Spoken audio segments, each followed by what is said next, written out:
They're small, they're low to the ground, they don't have seat belts, and they go really fast. Kart racing is growing in popularity, both as a family-oriented recreational activity and, for some, as a prelude to a professional auto racing career. But alas, there's no Molson Indy in my future. I've driven in the big rigs, I've driven a sprint car, and this thing is by far the scariest thing. You're so low to the ground, it feels like you're going a million miles an hour, even if you're going only, 20 miles an hour. I'm telling you, a 7-year-old can do it. I just did it, but man, it's a little bit tense out there. It's been a transition year for kart enthusiasts. The closure of the Cassidy Speedway last year has meant racers had to scramble to find new venues. For many, Western Speedway offered the solution. There was a need to run it here. There's also a need for a permanent facility, but for now, this will fill the void thanks to the sponsors that came on and helped us out. And all the racers that are committed to come out here and set the place up every time we race. It takes about 3 hours to construct the kart course, and if you want to see some real speed at Western Speedway, you should see the kart track come down in half an hour. The track has to be restored, of course, for Saturday night's regular racing schedule. 30 to 50 competitors take to the kart course on a weekly basis at the Langford track, compared to the 100 racers that were turning out in Cassidy. Guy Barrett says it's a matter of location.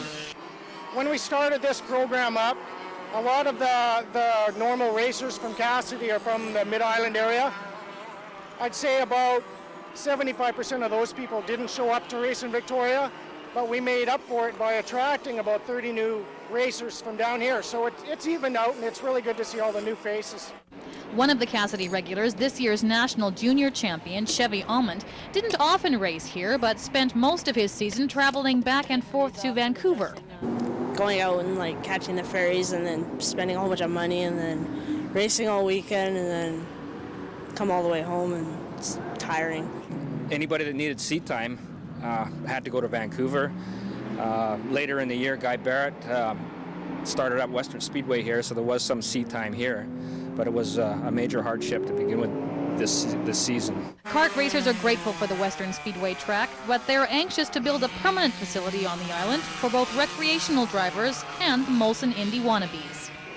At this level, there are people with aspirations of going that way, but for the most part, the people here are just here to have a good time, and there's some for everybody. Well, I always wanted to drive a race car, and I never got into it till my grandson did.